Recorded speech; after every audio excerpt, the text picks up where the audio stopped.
Ma'am, are we starting a little late? I have just joined. Apologies if I have missed any notice.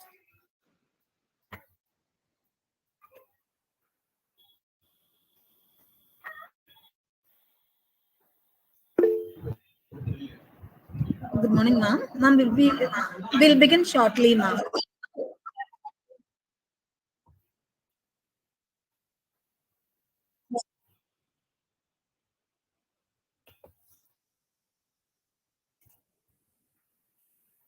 Ma'am, if you could repeat, I missed your information. My network has, I think, got some glitch.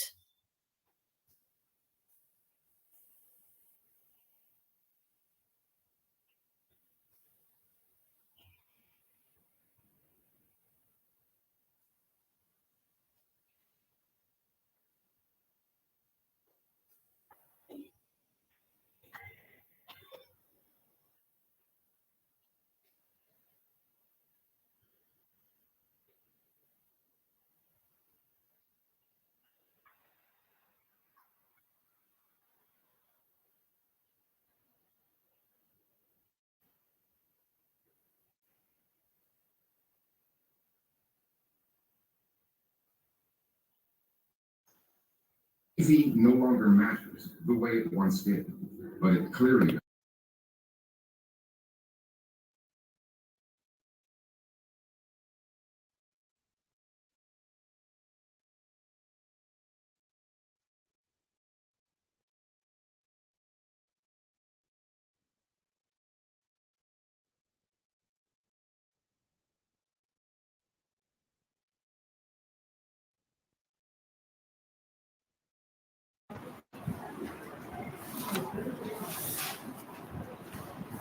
Good morning. The English Department of Ethiraj College for Women extends a warm welcome to everyone to the third day of the national webinar on post-colonial literatures, context and concerns.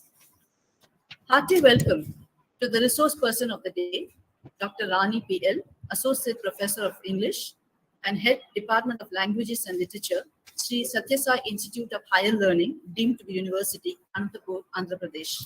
Thank you, Madam, for taking time off your engaging institutional commitments to join us and share your expertise in this forum. A diligent scholar and an inspiring teacher, dedicated to the progress of her students and her institution, Madam is also greatly enthusiastic about contributing to the advancement of the wider academic community and still wider humanity. Thank you, ma'am. Over to Ms. V. Bharati, Assistant Professor of English.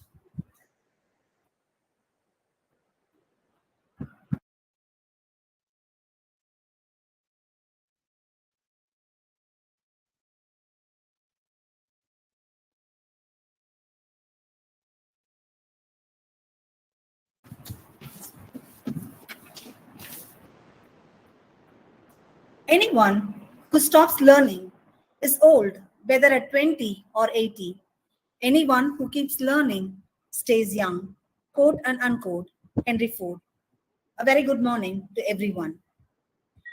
For the past 2 days, we had glimpses of the post-colonial concerns manifested in regional literatures of India.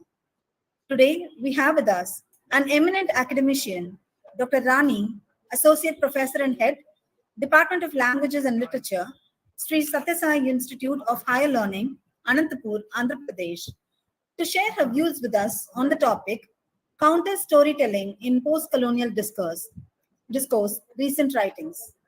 I deem it a privilege to introduce Dr. Rani, Associate Professor and Head, Department of Languages and Literature, Sri Sathya Sai Institute of Higher Learning, deemed to be University, Andhra Pradesh.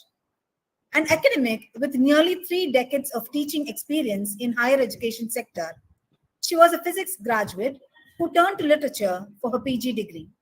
An enterprising teacher, her language and literature classes, including but not restricted to early British literature, Indian writing in English, linguistics and phonetics, modern English grammar, and English for media, are deemed engaging and interactive. Her research interest covers a wider field inclusive of media linguistics, literature and popular culture, post-colonial studies, eco-criticism, and ELT, to name a few. An impactful English teacher, an avid reader, an inspiring orator, an engaging writer, she's a natural logophile and a Scrabble enthusiast. Known well for her academic and spiritual inclinations, her talks in many national and international forums cover both these areas. She is also a co-author of the recently launched book, From the Colonial to the Carnival, the story of Indian cricket from a post-colonial perspective. We are indeed honored to have such an illustrious personality as Dr. Rani with us today to deliver her address on the topic Counter Storytelling in Post-Colonial Discourse, Recent Writings. Thank you, ma'am, for graciously accepting our invitation to be with us today. Over to you, Dr. Rani.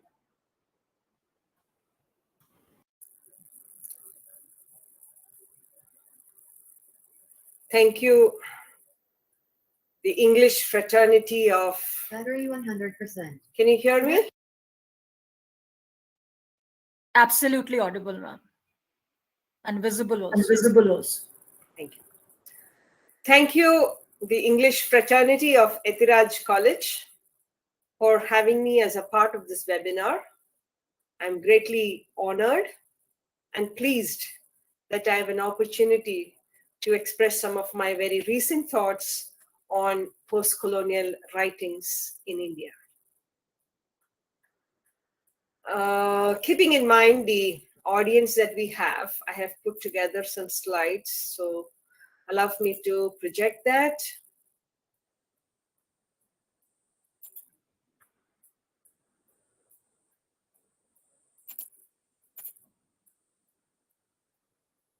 Is my slide visible?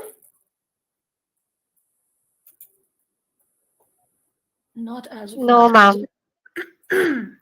Not visible, ma'am. It is streaming, ma'am. It is streaming.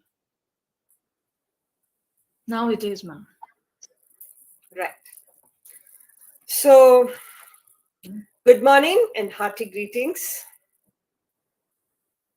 My salutations to the founder chancellor of Sri Sathya Sai Institute of Higher Learning and my personal god, Bhagwan Sri Sathya Sai Baba. Dear colleagues and students of the English Language and Literature fraternity, the topic that I intend to talk on today is counter storytelling in post-colonial discourse. Now, I wanted to draw your attention to some of the recent texts from India or on India in this context. Allow me to begin with a little anecdote. The story of the little girl Sally, a high school girl born in Perth, Australia. At school, her friends asked her where she belonged or where she hailed from. So Sally came home and asked her mother and grandmother who brought her up the same question. And they told her, "Tell them you are Indian." And Sally was very excited because she thought to be Indian was to be something exotic. While Sally was in high school, one day, the government decided to paint the exterior of their state housing in which they lived. With this news, her grandmother Nan seemed very disturbed, very nervous, and very tense, to the extent she would close the doors and windows, imagining that the painters would come in and evict them. So Sally, the high school girl, made a casual attempt to talk reason to her grandmother. And in the process, Nan, her grandmother, blurts out, "We are like the Jews. You don't know what it is like for people like us. We got to look out for ourselves." And that was a moment of discovery for Sally. Because when the grandmother said, we are like the Jews. That set her thinking, because she was under the impression that her illiterate grandmother didn't even know that Jews existed on this earth. So this is the story of Sally Morgan, the Australian Aboriginal writer, who I presume some of you will already know. So this inadvertent revelation by her grandmother is what, at the age of 15, made Sally realize that she actually was an Aborigine. But that's not the most important part of why I'm telling you this anecdote to start with. When Sally discovered this, it rudely shocked her because of the false pretense of the previous 15 years of her life. So when she set out to write her autobiography called My Place, and it's a classic in Australian literature, what she did in terms of writing this is what actually is the underlying point that I want to make today. So most often when we write about colonialism, when we write about post-colonial literatures, we focus on the destruction that was caused to the indigeneity by the colonial culture. But I have a feeling what Sally did is just something a little different. What she did was to bring out what is covered in history, what is suppressed and what is hidden. So rather than attack what led to the destruction of indigeneity, she focused on bringing out what was covered in history. And keep this point in mind as we go ahead. Now, is it even relevant to begin a talk of this kind with a story of an Australian Aboriginal writer of Aboriginal descent, you might ask? Isn't that a story of the past?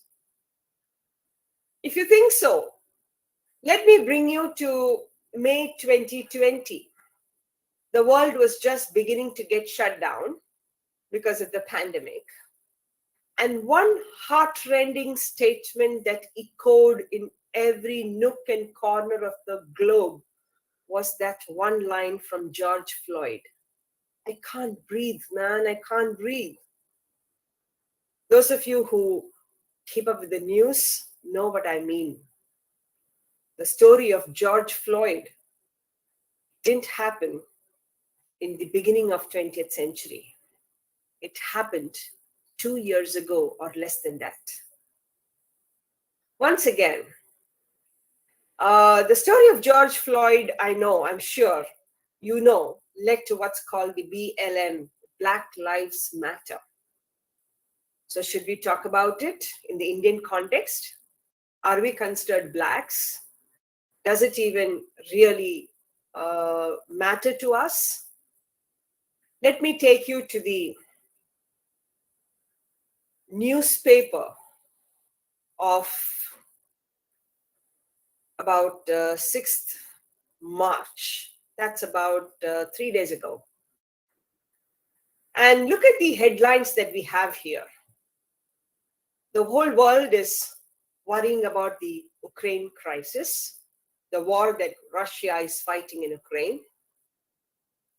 While we should be worried about the more important things, look at what the headline said 3 days ago. Ukraine crisis leads to disturbing reports of racism against students.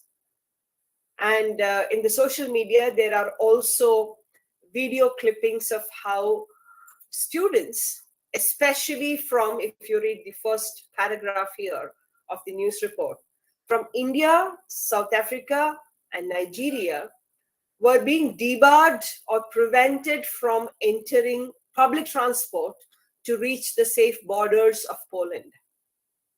So even during a crisis like now, this is today, there seems to be some subtle oppression on the basis of racial differences.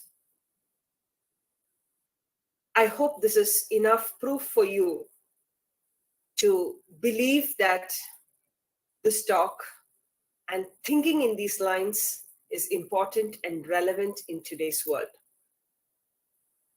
But what happens is, most of us know, or we are born to a world that is free. We are born in a nation or a country that is independent. And anything that we might know of colonialism is from our school history textbooks. However, they projected it. But the fact that even during a war in 2022 March, who gets aid first? Who gets sidelined to be saved or rescued is so much dependent on the skin. And I'm so tempted in this context to talk about this book that came out last year, Michael Holding. He's, for those who are cricket fans will know that he's a Jamaican player who turned, after retiring from the sport, into a commentator.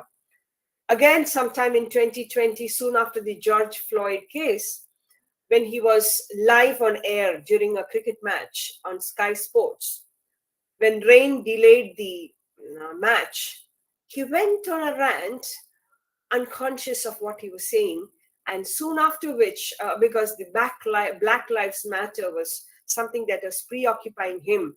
So racial hierarchy is something that allocates privilege and status, and it does not, I mean, by every social indicator, we know that even today, even people of high echelon jobs like Michael Holding and some iconic athletes, because in this book, Why We Kneel, How We Rise, you have Usain Bolt, and you have a lot of Michael Jackson and a lot of important sportsmen who have given their story, and I'm coming to the whole crux of the story and storytelling and counter storytelling. So they have all come out with their stories about the dehumanizing effect of racism.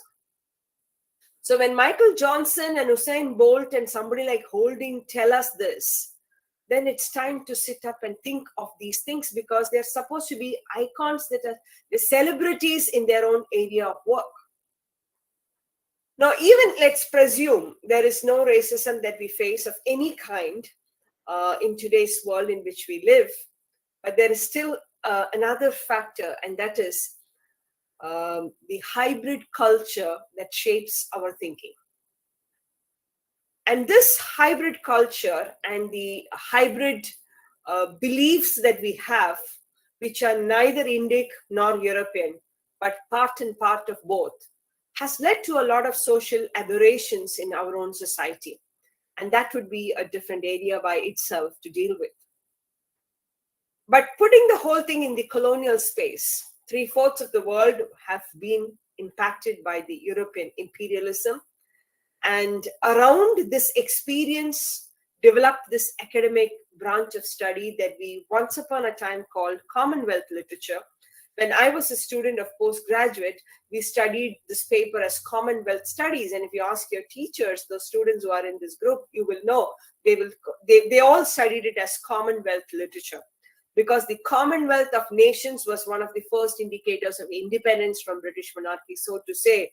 But the ironic thing is that even the head of the Commonwealth of Nations was the British monarch.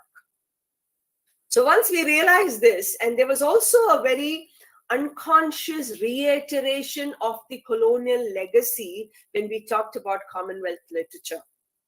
And so as we came down to 90s and a little later, we started talking about the same Commonwealth literature in a more expanded tone, and we call it postcolonial studies or postcolonial literature.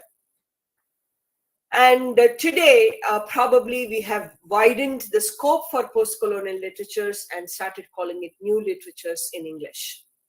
So the postcolonial discourse that I'm going to talk about, I'm going to touch upon, has already had all these ramifications through history.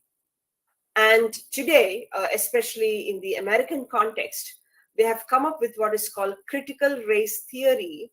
One after the other, we are theorizing every experience that we have in life. whether it is feminism, whether it is Marxism, whether it is structuralism, whether it's deconstructionism, every ism that we can think of. So we are theorizing every experience that we're having. And one of the offshoots of post-colonial studies, I would think, is the critical race theory.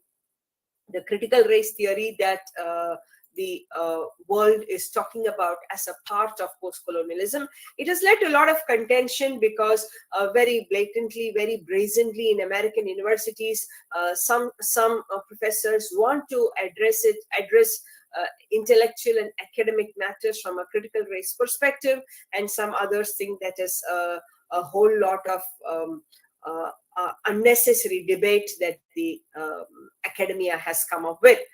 Any case, both post-colonialism and critical race theory, what is common between them is the fact that they both emerged out of the same context of oppression, racial or otherwise.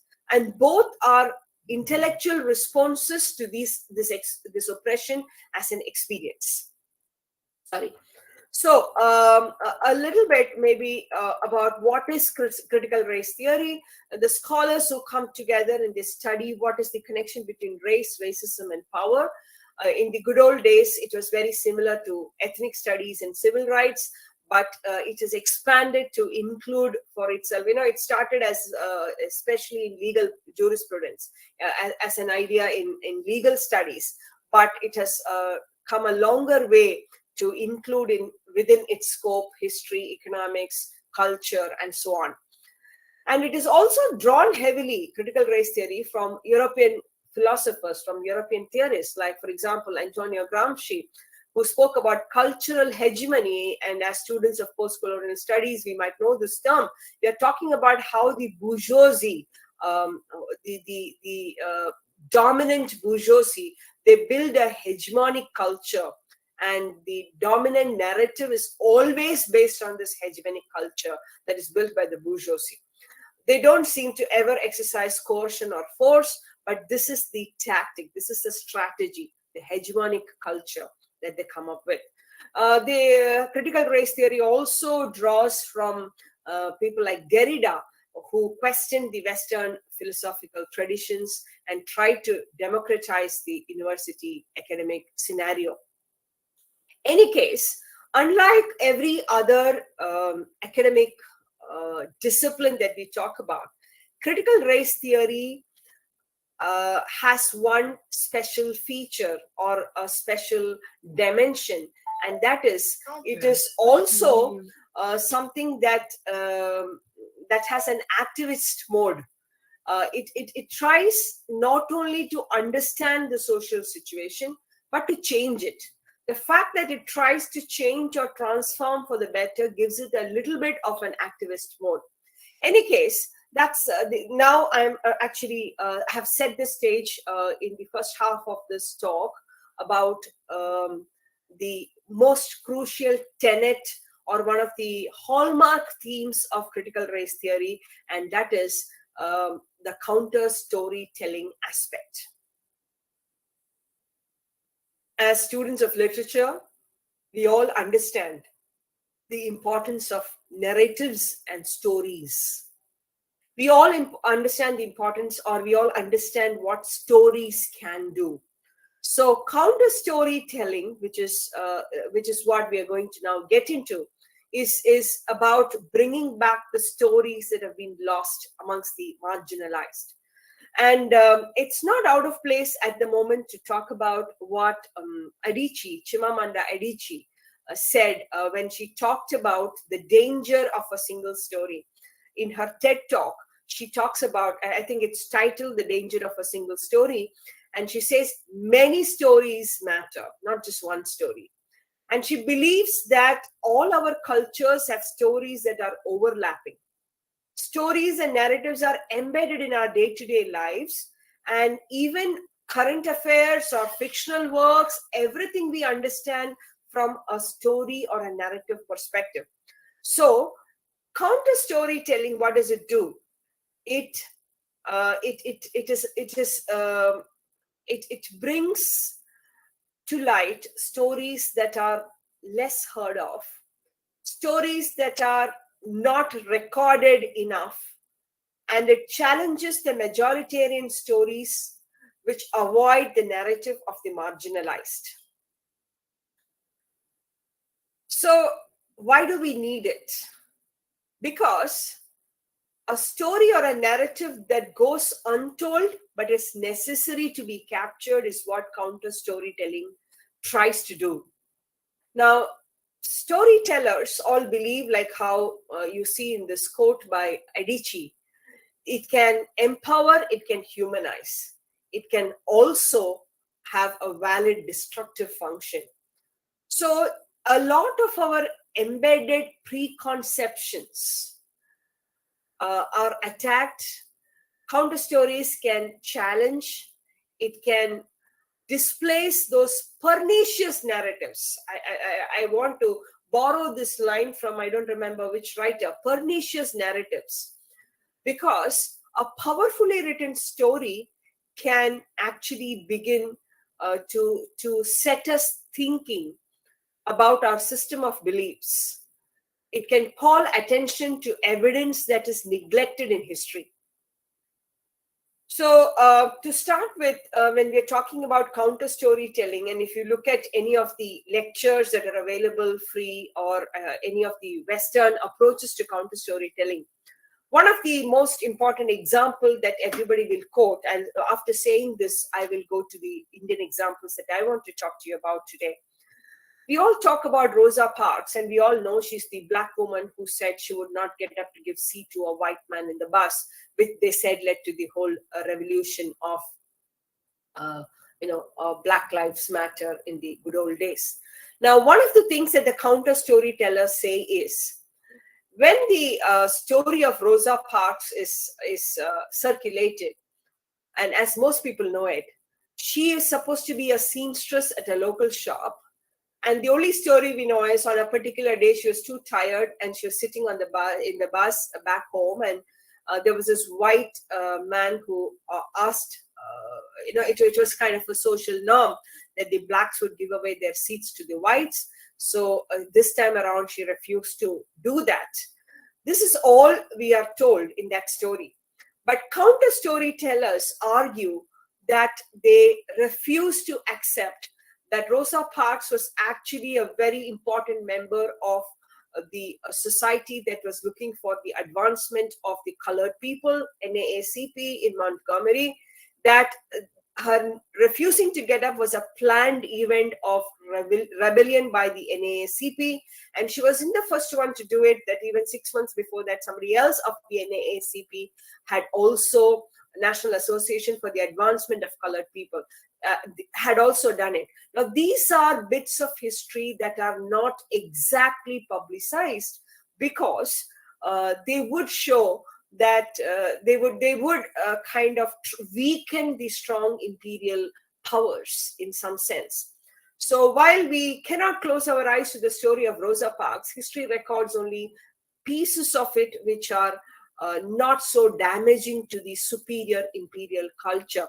That brings me to another interesting point that I thought of some time ago and is mentioned in the book that we just launched, that they said about.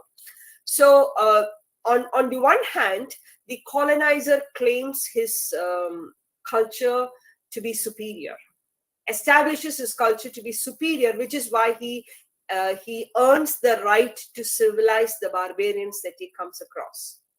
But on the other hand, when we talk about, Homi Bhabha talked about mimicry, when we talk about imitation as one of the things in the process of colonization, it leads to another counter question, the question of, if the superior culture is imitable after all, is it even superior? So on the one hand, when the Englishman is happy that he's able to make everybody a European, it also raises the question, if it is so superior, how is it so imitable by the inferior race? I'll leave you with this thought to mull over.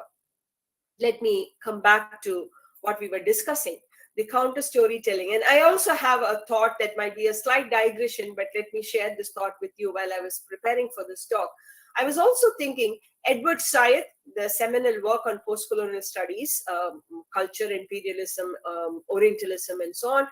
Now, he talks about this idea of contrapuntal reading. So I was thinking some research scholar here might actually want to work on this problem. So how much is counter storytelling similar to or different from the contrapuntal reading that Edward Said talked about?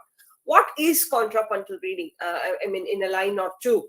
So it takes into account in every text the intertwined history and perspectives, which means it considers when you read a text, if you're doing a contrapuntal reading of the text, you're looking at the perspective of the colonizer and the colonized. So awareness both of the metropolitan history that is narrated and of those other histories against which the dominating discourse acts, which means that of the dominated. This is what Syed says. So I was thinking, when we are talking about counter storytelling, telling the story that has not been heard from the other side of the fence, from the other perspective, is also in one way somewhere leading us to force us to look at it from a contrapuntal perspective. Well, that was just a thought that came to my mind, and I thought I must share it with this audience. Coming back to counter storytelling. Steve Biko, and I'm sure we all know, and I like this work, I write what I like. He says, our culture must be defined in concrete terms because we would be naive, and it's the last part of it that I like so much. We would be naive to expect our conquerors to write unbiased histories about us. Please note that, and this is especially for the new generation, the younger generation of intellectuals who should be not in-shots intellectuals, and I hope you know what I mean by in-shots, but read authentic history texts because the conqueror is unlikely to write unbiased history about us. So counter storytelling is aiming to expose what has not been said, to bring to light, to actually reveal how white privilege operates in an ideological framework. And it stands in opposition to narratives of dominance and majoritarian stories. And that brings me to the specific examples of recent writing emerging from and of India, where I find there is a lot of counter storytelling, consciously or unconsciously. This book is Causing the Ripples, and this is the first in the trilogy by J. Sai Deepak, India That is Bharat. Even as you look at this, I'm wondering how many of us actually know that India That is Bharat is a phrase, the title, picked from the Constitution of India. And if you actually lay your hands on this book, you will also see how Dr. Ambedkar inserted that is Bharat at a later date in the draft. So the title itself speaks a lot about what we want to say. Every time we're talking about India, probably we are talking a little differently from what we would say if we were talking about Bharat. So that's a perspective you might want to think about. Today, we are only actually discussing perspectives, each of which is worth a thesis and more. Now, I know that on the internet and elsewhere in the media, there are people who take a left or a right stance when they talk about this or that book. But since we are on a pure academic front today, I wouldn't want my personal leanings towards left or right to come into the scene, but want to look at it from the center point. Want to look at it without looking at it from the left or from the right perspective. And a political view of things. Now, in this book, it's a humongous amount of scholarship and work that is there in this book. It's a good 4, 5, I think 300 plus pages, and we're waiting for the next 2 volumes to come. But meanwhile, some of the thoughts that he raises, some of the questions that he raises here It needs very close and rigorous study to get everything that J. Sai Deepak actually argues here. But a couple of things are a lot about the post-coloniality and the sense that we have as Indians about it. So I'm coming directly to the Indian context. A couple of questions that he raises or that he asks. One, can one civilization, by one I mean the Eurocentric civilization, can it dictate universal standards to the whole world? Can a very unique, exclusive civilization like India be dictated by European standards? Can European standards be universalized? These are some questions. And so when we study post-colonial studies, it's no more going back to Canadian writers or African writers or Nigerian writers or the Caribbean writers.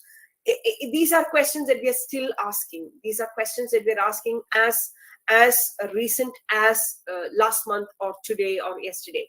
So, is there a place for the Indic perspective? I'm not saying this is right or that is wrong, but I'm saying, is there a pure Indic perspective possible to be put forth in the global scheme of things?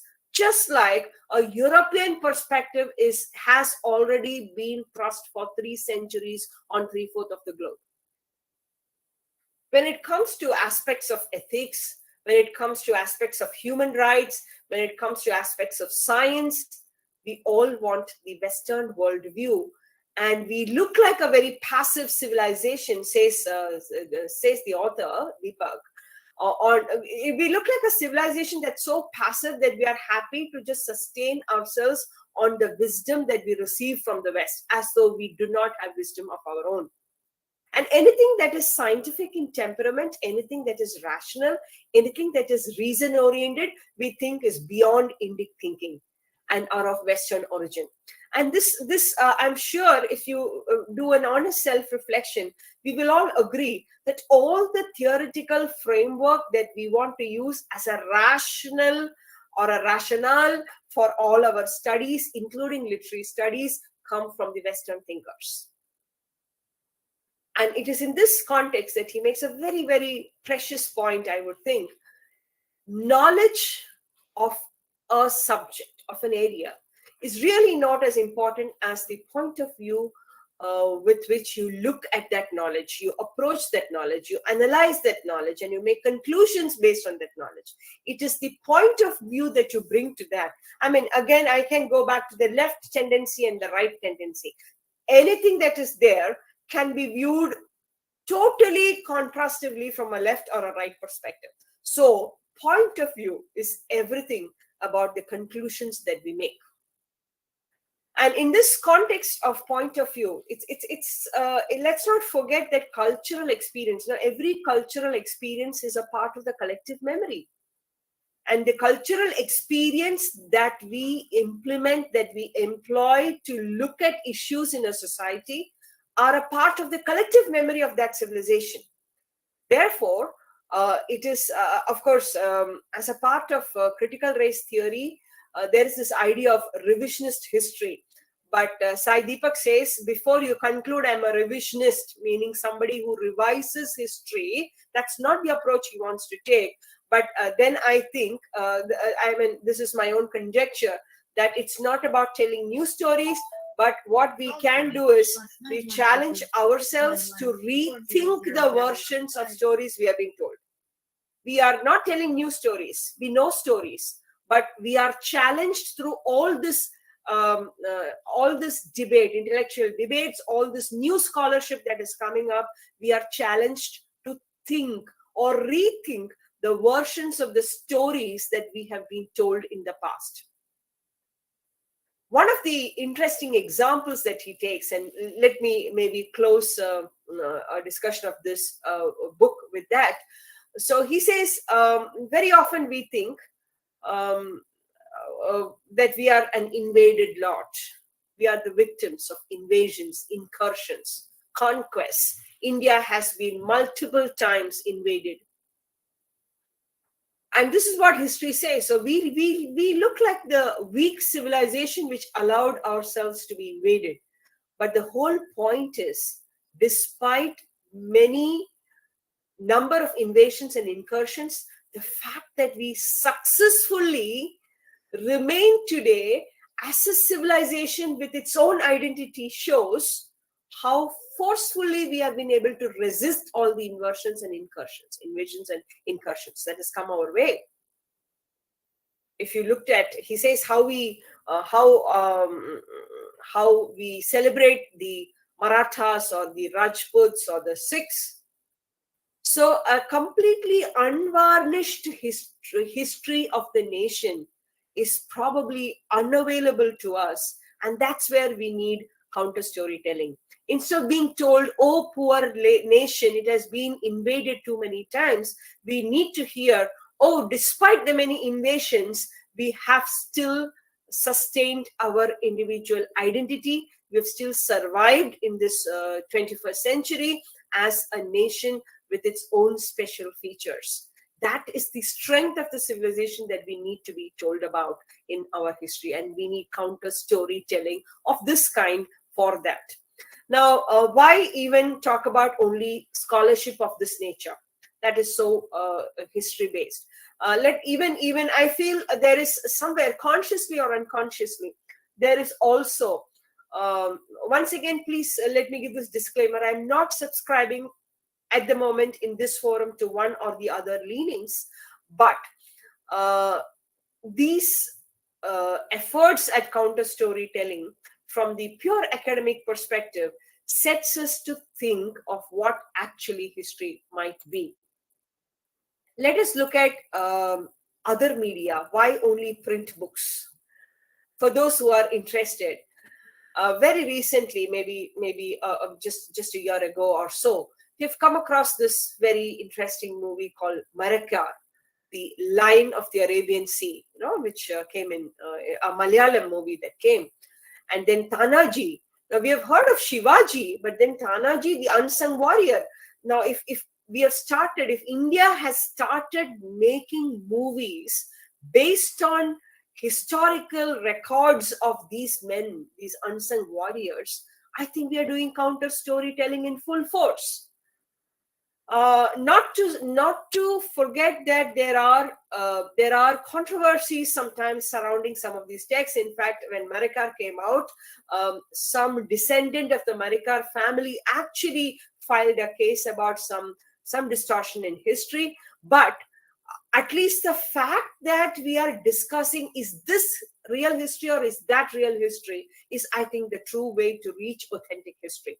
So counter storytelling is important, is crucial, especially for post-colonial nations. Maybe another example that I will take is Tashkent Files and Kashmir Files, and just going to be released after 2 days. Okay, Kashmir Files is just coming. I think they had a premiering of it in Srinagar or somewhere the other day.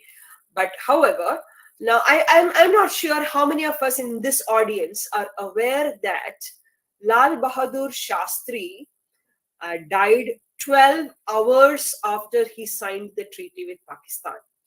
And Tashkent Files, as a movie, actually has been doing counter storytelling without taking sides, and that's what I like about it, because it gives you the facts from both sides, along with Netaji Subhash Chandra Bose's disappearance and so on, but leaves the story for the researcher to go further, or the investigators to go and clinch.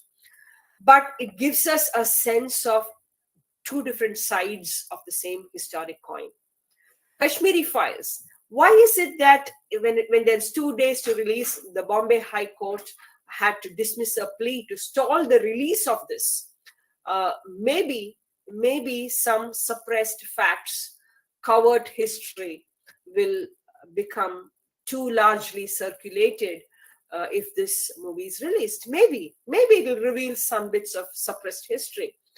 So even in the media, we can do counter storytelling to at least begin a discussion, a debate, a healthy argument about what is the role of history and what is the role of storytelling and counter storytelling in getting our history right for us.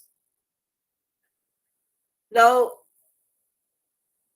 counter storytelling, so the point that I'm making with these examples is that you don't have to read post-colonial discourse or literature of Chinua Achebe or Ngugi Thiong'o or Judith Wright or Margaret Atwood anymore. Surrounding us is post-colonial literature, is post-colonial studies, and revisionist history. All this is part of our post-colonial experience, believe me. However, I want to go back to what J. Sai Deepak argues in his book, India That is Bharat. And I thought this was a very interesting idea to look at, especially for, again, students of literature. He brings up the discussion about, is it post-colonial or should it be decolonial? And he very vehemently and quite convincingly argues for decoloniality in the place of post-coloniality. Of course, at the moment, academic rigor places its focus on post-coloniality. But what happens is when we study post-coloniality, according to Sai Deepak, we are also studying European coloniality and its after effects. So unconsciously, we are giving all the attention to European coloniality. Whereas when we study decoloniality, we study the motivation that underlies European colonialism. It is the idea of coloniality that will distinguish the two. Actually, Shashi Tharoor's An Era of Darkness comes to mind as an example, but I will go ahead without stopping on that because I have a couple of examples more to discuss in this context. So the colonizer, the Eurocentric colonizer, has a very obsessive tendency to universalize his worldview. Whereas Sai Deepak says decolonial approach will steer clear of this mistake of trying to say my culture can have a universal approach, but take a pluriversal approach rather than a universal approach. He calls it pluriversal approach, which will allow, which will permit, which will enable the coexistence of diverse subjectivity and subjective cultures. So nobody is stepping on the toe of the other when we take a decolonial perspective. Post-colonial timeline probably starts at best from 18th century and after, at best. Now, again, that is a problematics of post-colonial studies. We are always debating whether to think of post-colonial with a hyphen in between post and colonial, or to talk about post-colonial without the hyphen, whether to give it a chronological impact, whether to talk about it from the period the colonized nations got independence, or to talk about it from the time colonialism set into different nations. But all said and done, with or without the hyphen, the term still remains to be from somewhere in the period of 16th, 17th centuries. But if we looked at decolonial, probably we will start looking at from the 15th century, right from the time Columbus's expedition and colonization and evangelization, all of which came with it. We will push our studies back to right from the 15th century, maybe. So decoloniality recognizes one more thing that decoloniality does is it recognizes coloniality, modernity, and rationality as inseparable, according to him. Therefore, the presence or the relevance of decoloniality is determined by the presence or the absence of coloniality. So it's interesting to note that decoloniality will have such a paradigm shift in our thinking when we think of it as either the presence of coloniality or the absence of coloniality, not talking about the aftermath of coloniality, which also has coloniality in it. And That's what makes him make a this is a statement that stood out in the book for me as a post-colonial studies scholar. He says, post-colonial critique in itself is in dire need of a decolonial approach. I will repeat that. Post-colonial critique in itself is in dire need of a decolonial approach. So, this is, again, trying to reiterate parts of Indic history that has been distorted in a very rational manner. There are media accusations that there is right-wing interest in Deepak's arguments. But like I said, I want to take the balance to center academic perspective and not the political perspective. And so for purposes of balance, I will go to a writer who we believe has left-wing attitudes, Ramchandra Guha, a historian par excellence. And this is about his latest and most recent book. Again, a couple of months ago, this book came. Rebels Against the Raj. But I like also the subtitle, Western Fighters for India's Freedom. Now, the Western world is very famous for recording history and recording it meticulously. But how is it that we don't have so much recorded history about the men and women whom Ramchandra Guha covers in this book? Was it because, they didn't get the attention they deserved? Is it because, they were non-conformant to the idea of colonialism? Because they worked alongside the colonized to struggle for their freedom? So the contributions of these men and women were brushed under the carpet? In fact, the title itself is very telling. Of course, I read about how he came to this rebel. He had another word for it, but he's also very prone to alliterative titles, and therefore he used the word rebel when his publishers pointed it out to him. But nevertheless, the word rebel itself tells us, and we're talking about an Indian historian writing about Western freedom fighters who supported the Indian cause. This is counter storytelling because the West probably didn't record the stories of these people.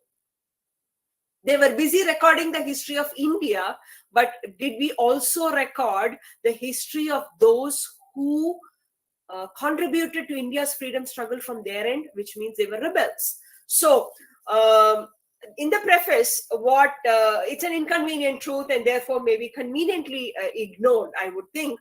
But what he says in the preface, Ramchandra Guha, is interesting. He says the lives and struggles of these men, is it relevant for India today? Why is he writing today about Meera or about Annie Besant or about Horniman? It's a story of the past. Is it of relevance even in today's world? And what he says makes a lot of sense. He says, yes, it has yet to be relevant, yet has relevance for India because the ideals that they strived for were universal and not parochial.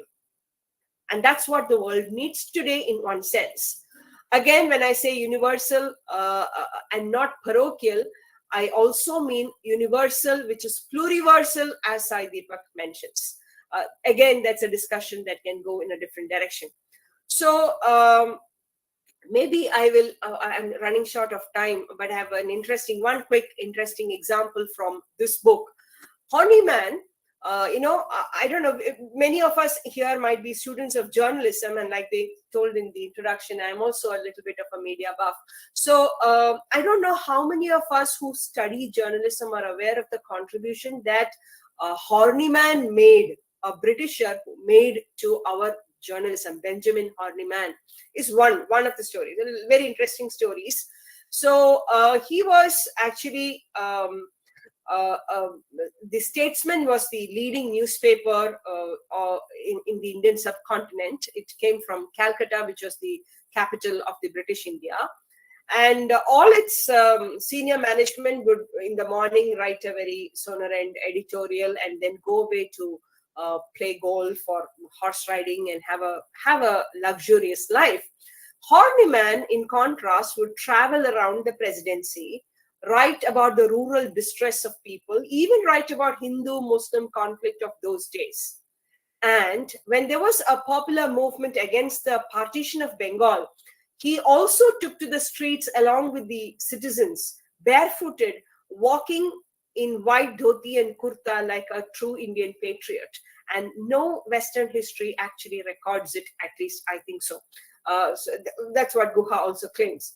Now, in Bombay, so you had the commercial hub of the British rule in Bombay, and they had the leading newspaper was Times of India. And it gave always the establishment point of view, the British point of view. So some of our Indian patriots like Firoz Shah Mehta, etc., they wanted to begin a paper that gives the Indian point of view, counter storytelling, even in journalism, to give the Indian point of view.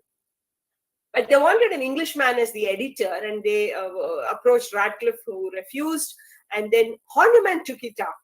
And one of the very strategic moves he made was Times of India was selling at 4 annas per edition, and they decided that this newspaper will sell at 1 anna per copy, and this forced Times of India to reduce their cost to also 1 anna. Now, I think these are some very powerful moments in India's history of decolonization, which we don't record enough. So that's an example from Guha's stories of Western freedom fighters. I'm cutting short. This is a historian, William Dalrymple, that you might have read about.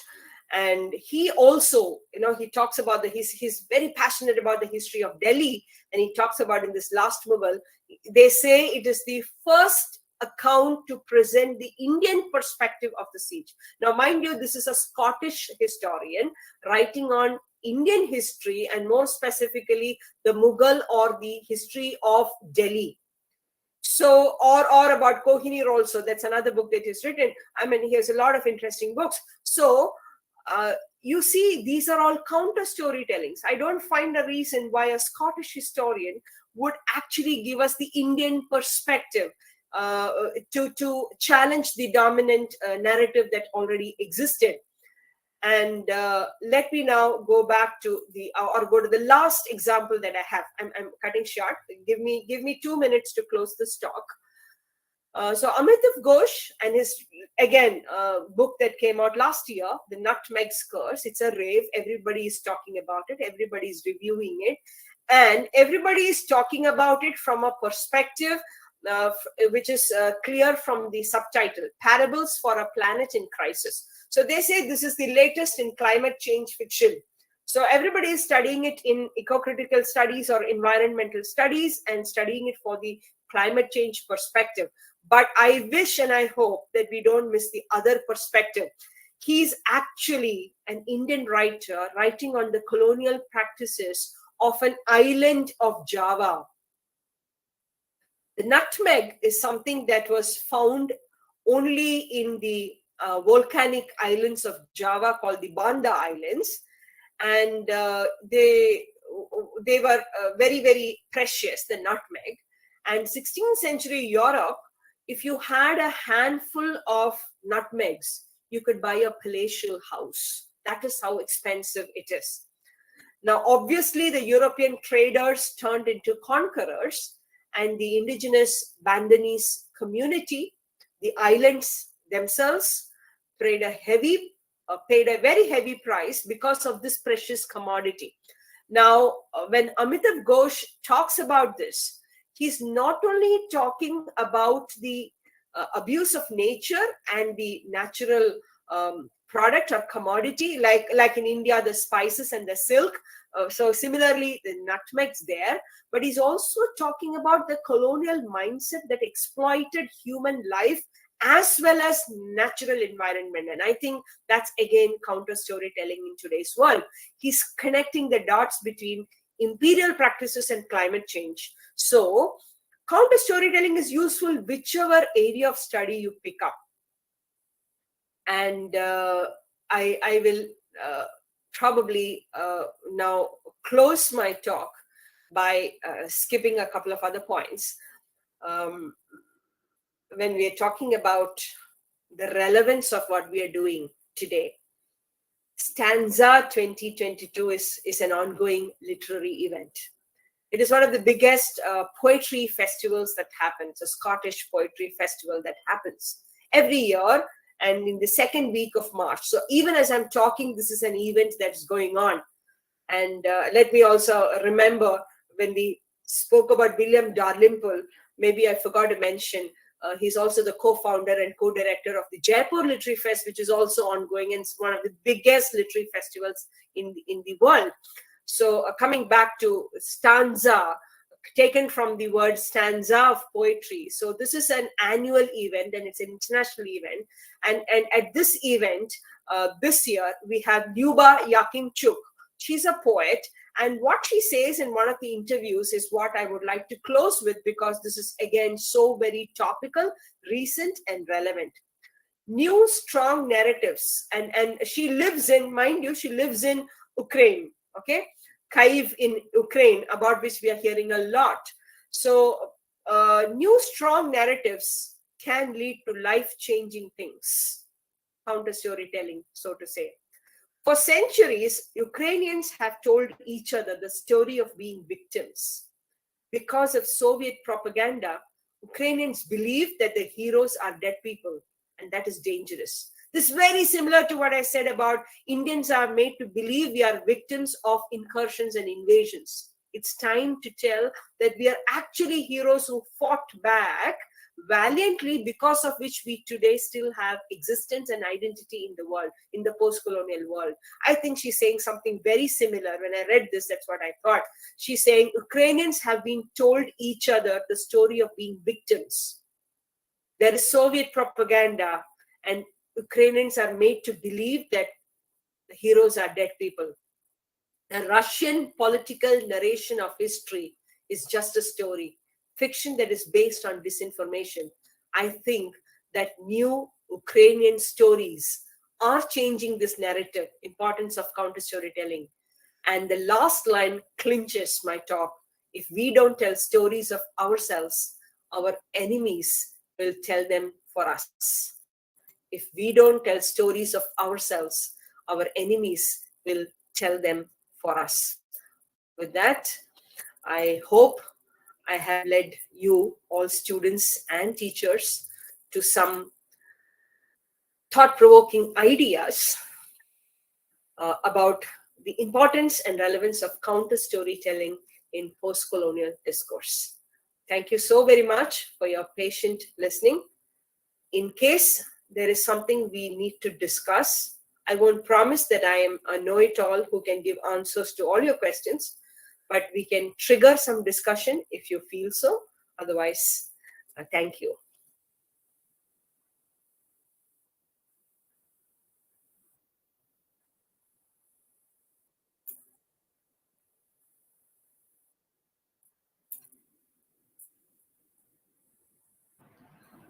Thank you, ma'am. Participants, do you have any questions for her?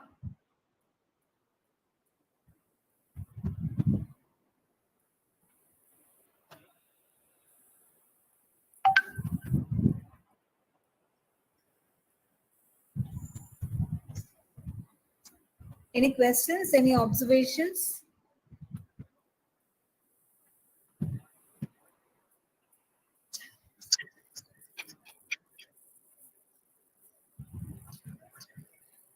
We can close the session if we do not have questions. Okay, ma'am. Yeah, before we close, I'd just like to read some of the observations that we've got. Most of them have felt that your session was amazing and invaluable and informative talk. Okay, there's one question. Reena ma'am, can you raise your question? Reena Singh? Yeah.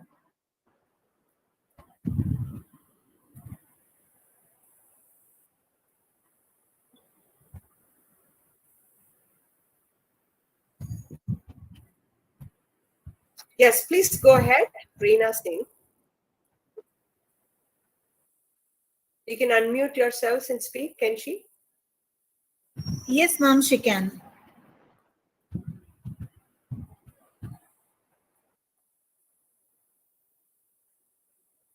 Yeah, doubt.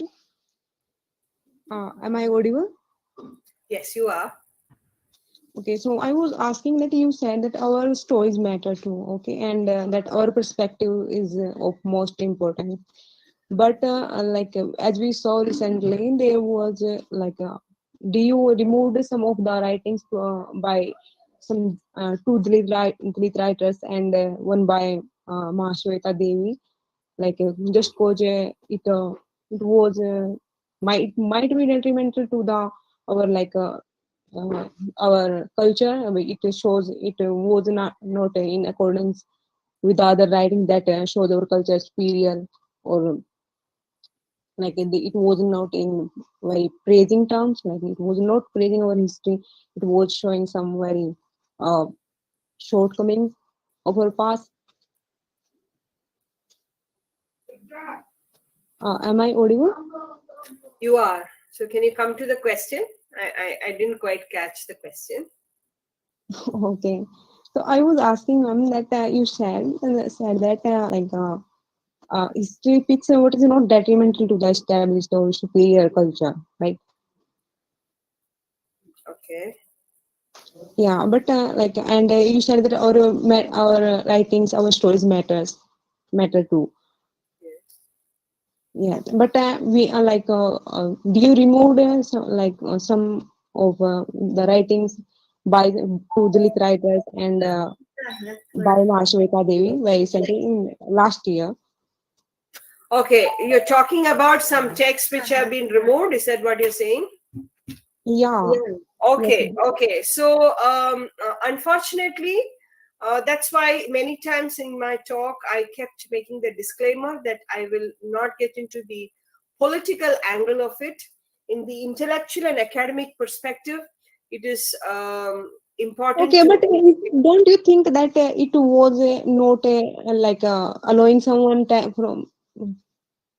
to tell their own stories?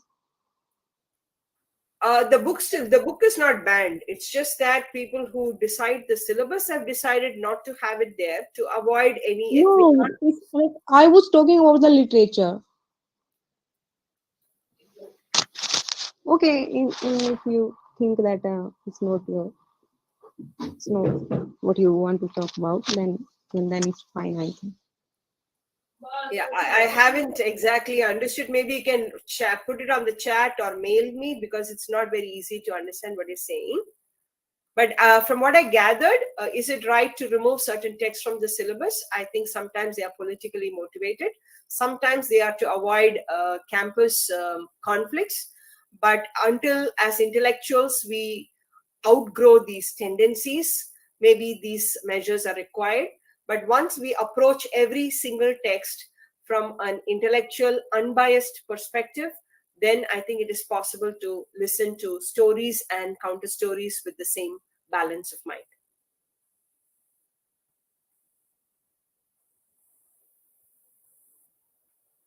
Yes, ma'am, you're absolutely right. This is what I also understood from Reena's comments. I think she's meaning by the texts getting removed from the college or the university's curriculum. Yes, yes.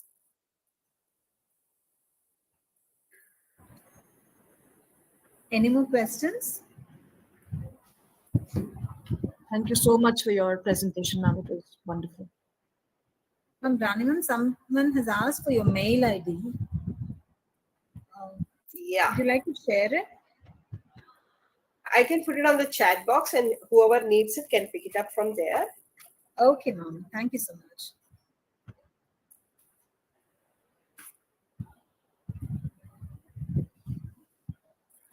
Yes, it's on the chat box. You can pick it from there. Yes, ma'am. Thank you. Yeah, can we close the session? Yes. Thank you, ma'am, for that inspiring and arousing presentation. It is usually implied that history is the story of the winners. So one example that I normally share in my classrooms is that, like, when we talk about the first Indian War of Independence, some history books refer to it as Sepoy Mutiny, looking at it from a negative angle, when it is supposed to be a positive factor for us. So this is one example I keep repeating in my classrooms.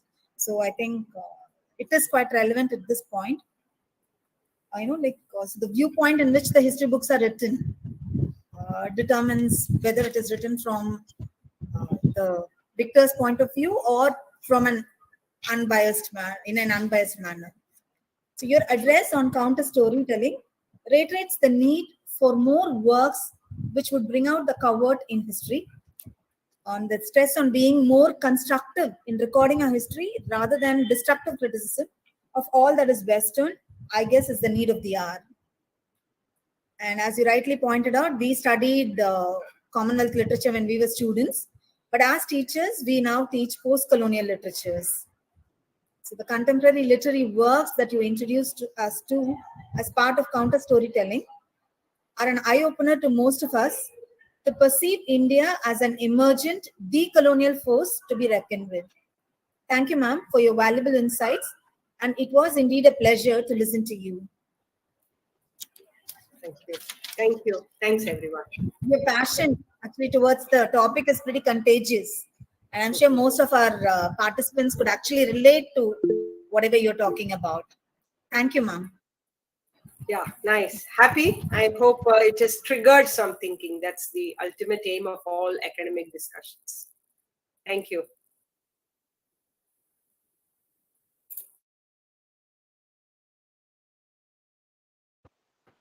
Thank you, ma'am. So participants, we can meet tomorrow for yet another session at 11 o'clock sharp. Thank you.